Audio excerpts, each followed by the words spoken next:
Ó, esse aqui, essa é a parte que a gente vai dar continuidade à aula passada. A gente até falou sobre esses gêneros textuais na aula passada, mas eu não me aprofundei, porque senão ficaria muito longo e passaria do nosso horário, né? E hoje eu vou explicar melhor, né? Vou aprofundar o conteúdo. Então, a gente falou de gêneros textuais na aula passada, e aí a gente entendeu que a gente tem as classificações, né? A gente tem essas classificações que vão funcionar conforme a característica de cada tipo, tá? Então, a gente precisa olhar, essas características vão também em relação à linguagem que eu uso, a forma que eu escrevo e o conteúdo, né? Então, eu vou perceber que a gente tem os gêneros textuais de vários deles, né? Então, eu vou passando agora para você ver. Então, não é só um ou dois, né? A gente tem muitos, tá? E eles vão promovendo uma interação entre quem escreve e quem recebe a mensagem, né? Em quem recebe o discurso, tá? Então, por exemplo, aí embaixo, tá? Resenha crítica, jornalística, né? Publicidade, receita de bolo, menu de restaurante, bilhete, listas de supermercado, são exemplos de textos que a gente usa para interagir com as pessoas que estão dentro desses gêneros textuais e que são exemplos de uma dessas classificações, né? E aí, quando a gente fala dessa interação entre quem escreve e quem recebe a mensagem, a gente vai pensar, então, nesse conteúdo, né? Então, na primeira parte ali, tem como que é a linguagem, né? E como que é o conteúdo que eu estou usando para escrever esse texto. Então, por exemplo, quando eu faço uma lista de supermercado para mim, eu faço uma lista direcionando algumas coisas, né? Mas eu sei o tipo de pó de café que eu vou comprar, eu sei a marca do biscoito, eu sei quantos pacotes de, por exemplo, milho de pipoca, e qual marca eu gosto, qual é o feijão, e assim sucessivamente, tá? Mas, por exemplo, quando eu peço meu marido para ir comprar, eu já especifico melhor essa lista. Então, olha como é que eu mudo a minha interação, né? Então, eu já boto a marca do pó de café, o tipo, né? Então, por exemplo, eu gosto de 3 corações extra forte. Então, eu coloco 2 pacotes de pó de café, 500 gramas, 3 corações extra forte. Então, a lista fica muito mais detalhada. Então, vai depender sempre de quem é o receptor dessa mensagem, né? Então, lembra sempre do início, lá quando a gente falou dos elementos da comunicação. Sempre depende de quem vai receber. Então, a lista de supermercado, que é um tipo de texto, um tipo de gênero textual, faz parte disso. Então, quem vai receber essa lista? Quem vai ao supermercado? Se for eu, a lista é escrita de um jeito. Se for meu marido, eu escrevo de outra. Então, isso muda bastante, tá? E aí, então, por exemplo, a gente tem que considerar também a função, a finalidade que eu tenho para a escrita e o contexto. Então, qual é a função que esse texto tem? Qual é o objetivo? Qual a finalidade que eu quero atingir quando eu o escrevo? Em que contexto eu estou escrevendo? Então, isso vai variar também, isso que eu falei sobre a lista de compra, né? Isso faz mudar a minha escrita e pode ser que eu mude também o tipo de texto que eu vou utilizar, né? Então, por exemplo, uma receita de bolo, ela vai ter o texto descritivo, que eu descrevo os ingredientes, e eu tenho o texto injuntivo, que é como eu preparo o bolo, né? É claro que ali tem a explicação, quando eu explico como é o modo de preparo, eu estou buscando que a minha finalidade ali é explicar de uma maneira que a pessoa consiga reproduzir aquele bolo e que chegue, então, ao objetivo, que é ser o bolo correto, com as medidas corretas. Por isso que a gente, então, descreve as medidas, então, relata como é que é a produção dessa receita. Então, quer dizer, um texto não tem que ter necessariamente só um tipo, só um gênero textual, tá? Eu posso, então, também variar os tipos dentro do mesmo texto. E aí, gente, Quando a gente fala nesses tipos de texto, a gente vai entrar naquilo que a gente falou semana passada, né? Cada tipo de texto vai possuir uma linguagem, uma estrutura, né? Então, a forma com que eu escrevo, a forma como ele é estruturado, vai interferir no tipo de texto. Mesmo eu tendo inúmeros, eu tenho os principais, né? Tem os que mais a gente usa, e aí os peculiares são o narrativo, o descritivo, o dissertativo, argumentativo, o expositivo e o injuntivo. Esses são os que a gente usa. E aí a gente vai explicar um por um agora, para a gente tentar compreender como eles funcionam. Vai falar assim, professora, mas eu já vi isso na escola. Sim.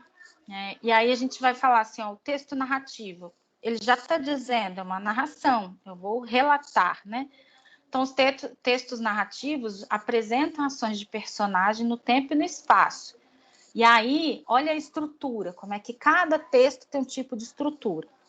Num texto de tipo narrativo, eu tenho uma apresentação, o desenvolvimento, um clímax e um desfecho. Né? Aí eu botei os exemplos aí para vocês. Romance, novela, crônica, contos de fada, fábula, lendas e etc. E aí a gente vai perceber, por exemplo, quando a gente lê um livro, né, a gente tem o livro e esse livro ele tem a apresentação. Né? Então, por exemplo, eu li o Código da Vinci, que foi um dos livros que eu li esse ano, um dos 3 que eu li. E aí você tem a apresentação, todo livro vai ter isso, né? A apresentação dos personagens, os filmes fazem isso, né? Quem são os personagens, onde eles vivem, onde trabalham, o que fazem, para então você ter o desenvolvimento do assunto do filme. E aí você chega naquele ponto em que você fica ali preso no filme e que você, caraca, eu preciso ver o final. Aí vem o desfecho. É claro que, por exemplo, eu assisti um filme essa semana, quando eu não tenho tempo, mas eu paro e falo assim, eu preciso desligar meu cérebro, né, porque está quase que trabalhando o tempo todo, e aí eu falo, eu vou assistir alguma coisa para me desligar. E aí eu assisti um filme esses dias, que ele tinha um final, um desfecho inesperado. Né? E aí eu fiquei assim, não acredito. Porque a gente já tem dos desfechos que a gente tem, né, nos romances e nas novelas, né? Que a gente fica esperando que aquilo aconteça. E quando acontece de forma contrária com a nossa expectativa, a gente fica assim, né? Não acredito. Então, ou seja, é um texto narrativo que mexe com a gente porque está bem fora daquilo que a gente espera. Mas ele tem a apresentação, ele tem o desenvolvimento, ele tem esse clímax e aí tem o desfecho. Eu, por exemplo, li aquele livro Como Eu Era Antes de Você, que normalmente eu leio os livros antes de assistir o filme, né? Quando sai filme de livro, eu normalmente não assisto. Eu fico esperando até eu ler o livro. Então, por exemplo, Código da Vinci eu nunca assisti porque eu nunca tinha terminado o livro. Eu fiquei muito tempo enrolando. O Menino do Pijama Listrado, eu já li o livro tem muito tempo, mas eu também não assisti o filme ainda. Mas eu não assisti o filme quando lançou na época, porque eu não tinha lido o livro. Então eu fico assim, protelando assistir o filme, porque eu sei que o filme normalmente não atinge a nossa expectativa com base no livro. E aí eu li esse livro, Como Eu Era Antes de Você. Eu li em 2 dias, porque ele foi tão bem escrito, ele tinha um desenvolvimento tão bem feito, que eu não tinha os gêmeos ainda, tá, gente? Então, assim, eu tive condições de, nas férias, parar 2 dias e ficar só lendo. Eu tinha só o Gabriel, e aí o Gabriel ficava do meu lado brincando, e eu ia lendo enquanto estava só com ele. Então, era muito mais simples eu fazer leituras de livro, né? Hoje, não mais. Então, antes dos gêmeos, eu fiz isso. Oi? Quantas páginas tinha? Rapaz, umas 400 e lá vai cacetada. É bem grande o livro. Porra, ele é bem grande. Dia? Não, eu li em 2 dias, eu não dormia. Por quê? Ele foi tão bem escrita, a narração do livro, o romance, prendia tanto, que eu tinha vontade de chegar no desfecho.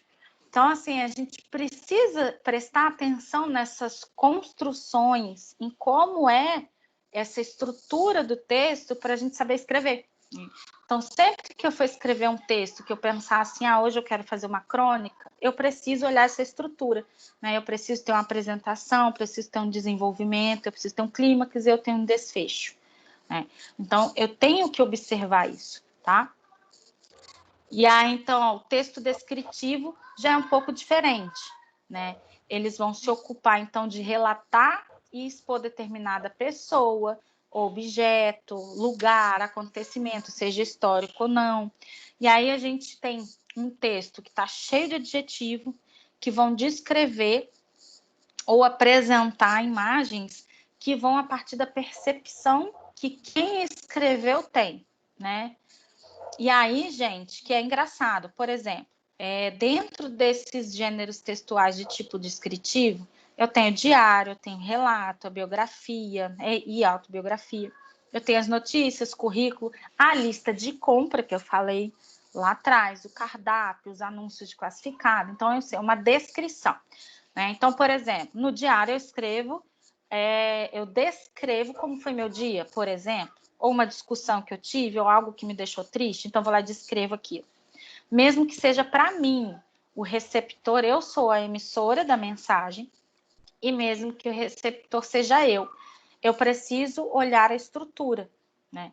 A estrutura de um texto descritivo é essa, tá? E aí, assim, por exemplo, na biografia, teve uma época, eu não vou lembrar quando foi isso, que um autor escreveu uma biografia do Roberto Carlos, o rei Roberto Carlos. E eu lembro que meu padrasto conseguiu comprar esse livro, porque depois ele foi proibido a venda. Então, tipo, quem comprou, comprou, tchau, um abraço. E aí foi proibido por quê? Porque o Roberto Carlos não gostou do conteúdo. Não lembro o que essencialmente, mas meu padrasto na época me falou. E aí, quer dizer, por que ele não gostou do conteúdo? Provavelmente porque a descrição de quem tinha sido Roberto Carlos, de quem era Roberto Carlos, era através das percepções do emissor da mensagem. Não foi Roberto Carlos que escreveu o livro. Não era ele falando dele mesmo. Era um terceiro, descrevendo a visão que ele tinha do Roberto Carlos. Então, quer dizer, provavelmente haviam coisas em que ele não gostou e preferiu que o livro fosse proibido. Eu acho que tinha questão também de direitos autorais, eu não lembro se ele não foi consultado, tinha algo assim, né? E aí perdeu dinheiro, claro, né? Ele não foi consultado, não participou, então não tinha como receber em relação a isso. Quando a gente fala de notícia, por exemplo, quando a gente fala de notícia, a gente descreve fatos, né? Então, vamos lá, minha formação é em jornalismo. Então, a notícia, quando a gente escreve, eu preciso olhar todos os lados e descrever o que aconteceu, né? Então, um acidente de trânsito grave, eu vou lá descrever como ocorreu o acidente, eu vou ouvir o policial rodoviário federal, eu vou ouvir quem estava no acidente, quem viu, se foi um acidente em que há sobreviventes, eu pude entrevistar, eu vou lá ouvir essas pessoas. Então, eu vou descrever o fato, eu não participo. Tá? Então, todo texto descritivo, e a maioria deles, né, eu não participo, né? Eu não falo o eu, a não ser o diário, né? Relato também eu posso, e a autobiografia também. A notícia não, né?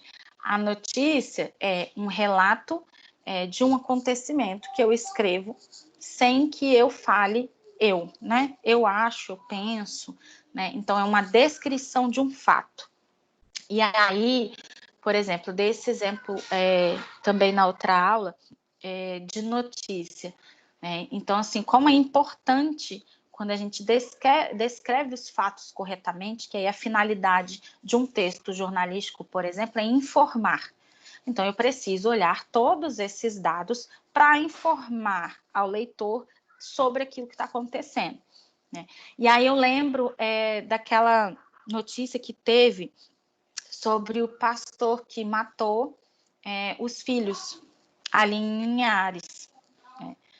As notícias que saíram sobre esse assunto, né, que vieram informar. A gente tem aí, então, uma relação também de notícias sensacionalistas, né, que buscam vender mais, né, que é para você acessar, para você comprar o jornal, para você entrar, para você participar e etc. Mas você tem aquela notícia verdadeira que é para você ter acesso à informação. Então, é um texto descritivo, né? Então, se eu vou descrever, por exemplo, uma eleição municipal, eu não posso também me colocar de lado nenhum, eu tenho que descrever como ela acontece. Já o currículo, aí observa como é que é importante a questão daquilo que eu quero, né? Da finalidade que eu tenho no texto. O currículo tem um objetivo a atingir. O currículo eu quero o quê? Que quem receber esse currículo me contrate, me chame para uma entrevista e, consequentemente, posteriormente, me contrate para uma vaga de emprego. Né? Então, eu tenho uma estrutura de escrita, eu vou descrever a minha formação, aonde eu trabalhei, quais são as atividades que eu tenho afinidade.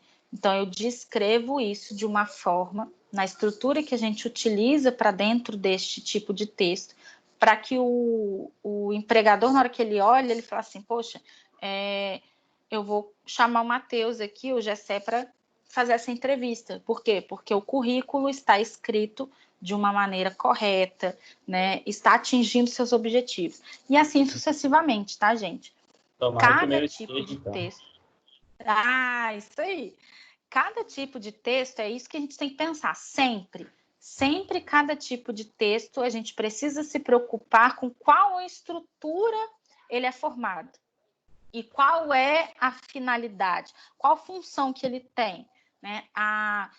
Qual é o público que eu quero atingir para eu escrever esse texto. Né? Então, sempre eu preciso me preocupar com isso. Quando eu falo, então, de texto dissertativo, argumentativo, eu tenho aqueles que têm a função de apresentar um tema, eles vão expor um tema ou um assunto por meio de argumentação, né? Então, já diz dissertativa, argumentativa. Eu vou apresentar um tema e argumentar em relação a ele. Eu tenho uma marca muito forte nessa estrutura, que é a defesa de um ponto de vista, tá? Ao mesmo tempo que eu posso tentar persuadir o leitor quem é o receptor da mensagem. Aí aqui, gente, a gente tem que perceber que eu tenho uma outra estrutura textual, que são as 3 partes mais importantes que formam, então, o texto dissertativo argumentativo, que é a tese, a apresentação, a antítese, que é o desenvolvimento, e a nova tese, que é a conclusão. Eu falo assim, professora, então eu tenho 3 parágrafos só nesse tipo de texto? Não. Eu preciso ter essas divisões estruturais nos parágrafos que eu for escrever, tá? Então, o ponto de vista que eu for defender é muito importante. Mas aí a gente vai pensar o seguinte, vamos lá nos exemplos, né? Então, eu tenho editorial jornalístico. O editorial jornalístico normalmente abre uma brecha para que haja, que eu falei antes, o repórter, quando faz a matéria, o texto noticioso, ele escreve com a finalidade de informar. Ele não tem opinião em relação àquilo no texto.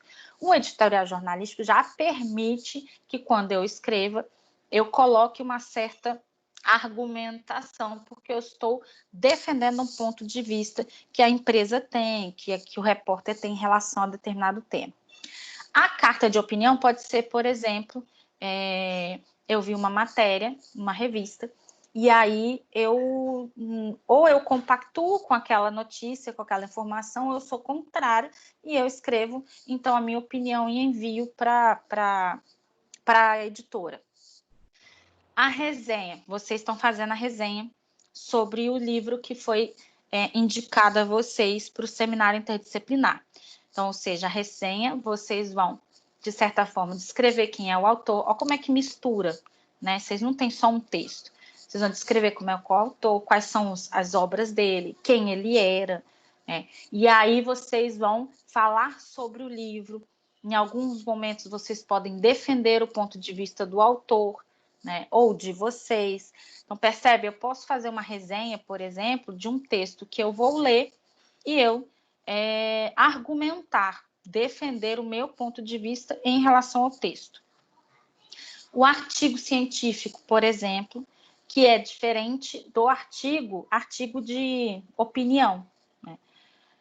É um texto estruturado de forma diferente, mas ele busca também argumentar, ele pode buscar também persuadir quem está lendo, né? Então, um artigo de opinião pode ser um texto que está dentro da revista ou do jornal, ou até mesmo num site, em que a pessoa expõe a opinião dela em relação a determinado assunto. O ensaio é um tipo de texto também científico. E aí, gente, nesses textos, quando eu falo em texto acadêmico, igual embaixo, monografia, dissertação de mestrado, tese de doutorado, todos esses textos, quando são acadêmicos, eu defendo pontos de vista através de algum autor, né? Então, assim, por exemplo, eu quero falar sobre como está o comportamento da população de São Mateus no momento de pandemia, né? Aí, quer dizer, eu vou fazer uma análise, né? Então, nós vamos fazer uma pesquisa, a gente vai olhar na rua como as pessoas estão saindo, se elas estão se comportando conforme as portarias, conforme as determinações.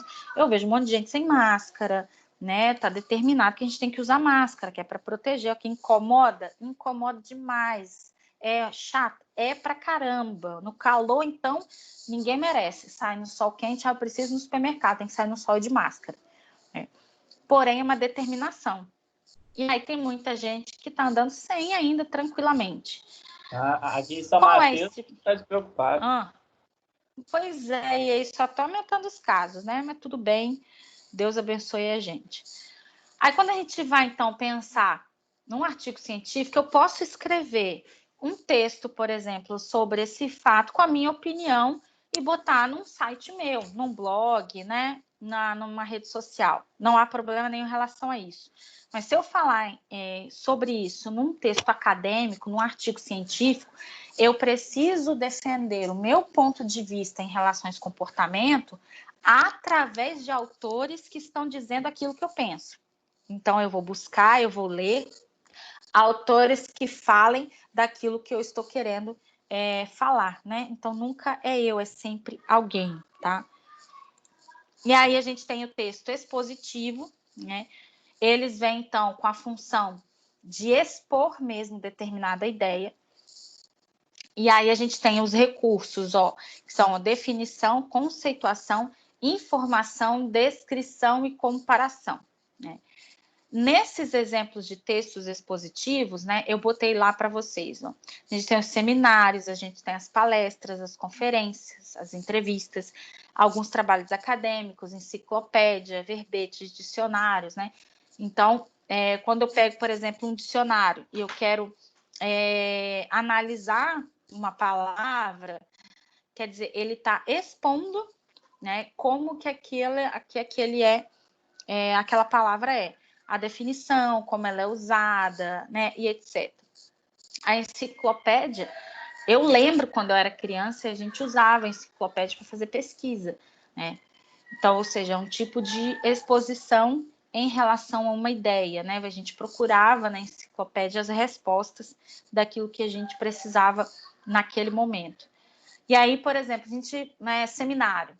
A gente teria o seminário interdisciplinar presencial. Vocês defenderiam, estariam expondo a ideia de vocês, da leitura que vocês fizeram no seminário, né? Então, cada grupo estaria lá na frente, expondo essa ideia e defendendo, né, essa ideia através da fala, através dos vídeos, ou que vocês fossem utilizar ali na hora.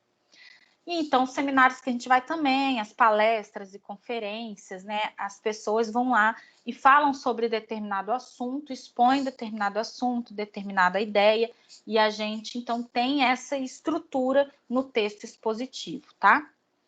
E aí, para a gente finalizar, a gente tem o texto injuntivo, que também é conhecido como texto instrucional, tá? Ele dá, então, uma ordem, né, de modo que aquele que escreve, que é o emissor, possa orientar ou persuadir quem recebe a mensagem, né, o receptor. E aí, gente, A gente tem, então, por exemplo, se o meu objetivo é orientar ou persuadir, eu preciso saber em que momento eu estou, né? Então, se eu vou escrever um texto para orientar, é um tipo de escrita, e se eu quero persuadir, é outro tipo de escrita, né? Então, vamos lá, texto instrucional, propaganda. Na propaganda, o meu objetivo, eu vou criar uma propaganda e meu objetivo desta propaganda é orientar. Então, o governo federal vai fazer um vídeo sobre orientação em relação ao uso das máscaras, como lavar as mãos, a vacinação contra a gripe, vacinação contra a febre amarela, e aí vai lá e orienta, né? Aí eu posso também fazer um vídeo, uma propaganda, por exemplo, orientando como você deve utilizar determinada ferramenta, né? Você compra um computador novo, mas aí você tem um vídeo que aquela empresa disponibiliza para você falar sobre, para você ser orientado como ele funciona, né? E assim sucessivamente, tá? E aí a gente tem também o texto quando ele vem persuadir, né? Lembrei de um exemplo bom, que eu vou usar nos dois. Quando é uma propaganda que orienta, né? Por exemplo, eu falei isso também na outra aula, achei muito interessante porque junta os dois. Você pega uma propaganda de uma marca de carro que teve um problema naquela versão e aí eles fazem um recall. Quando eles fazem a propaganda, eles avisam, ó, quem comprou o modelo tal, ano tal, e não sei o que, precisa procurar a concessionária mais próxima para averiguar, né, essas peças, etc. e tal. É uma propaganda que visa orientar, o texto é diferente, apesar de ser instrucional, né, porque eu tenho uma função ali, um objetivo pré-determinado. Quando eu quero persuadir, é diferente. Eu tenho o mesmo tipo, tá, gente? Eu estou ainda em texto injuntivo, eu ainda estou na propaganda, mas quando eu quero persuadir a pessoa a comprar um carro novo, eu mudo o texto, né? Eu levo ela a visualizar que aquele carro é uma opção para ela, para a família, é um sonho, que ela está mais próxima de chegar àquele sonho e tal. Eu levo a pessoa a falar assim, isso está ao seu alcance, você pode comprar, né, em 60 vezes de R$1.000, mas você pode comprar, né? Então, quer dizer, persuadir a pessoa a chegar naquela propaganda, naquele consumo. E aí, gente, cada um desses tipos de texto que eu botei aqui injuntivos vão ter essa função, né? Então, a receita culinária, ela tem o objetivo de orientar a gente a como fazer aquele tipo de prato. Quando eu vou para bolo de remédio, também é orientação. Como que eu uso esse remédio? Qual a dose? A gente tem lá, né? Posologia, reações adversas, como ele funciona, ele te orienta, né? Se você tomar demais, se você sair da orientação da quantidade, o que pode acontecer e tal. Um manual de instrução também orienta como a gente vai usar aquele aparelho, a gente comprou um aparelho novo. Você vai lá e olha como é que ele funciona e tal. No regulamento, a mesma coisa, né? A gente tem um regulamento interno de funcionamento da instituição. Como é que é? É orientação de como eu devo agir. Os textos prescritivos, por exemplo, é aquela relação, o médico prescreve um remédio, né? Então, ele te orienta como você deve usar, quantas vezes por dia, qual o horário, antes do almoço e tal. Então, a gente tem no texto injuntivo esses tipos de texto, que são alguns exemplos que a gente colocou aí, que eles têm o objetivo de orientar ou persuadir. Do ladinho, eu botei uns gêneros textuais a mais, né? Que são além, né? Então, que a gente tem como textos que a gente tem a nosso alcance, que a gente escreve, então, que são outras opções, tá? E aí, gente, lembrem sempre que quando eu falo de tipos de texto, eu preciso me preocupar com a estrutura, né, com a finalidade que eu tenho, qual a função, porque aí sim eu vou falar assim, não, peraí, se eu tenho uma função de descrever um fato, então qual tipo de texto que eu vou me utilizar, né? Aí você usa o texto descritivo. Então, cada texto a gente precisa observar a sua estrutura, né? Qual é o objetivo, qual é a finalidade, qual é a função, quem eu quero atingir, né? Porque eu sou o emissor da mensagem, tá? Então, é sempre essa observação que a gente precisa ter em mente na hora de escrever um texto.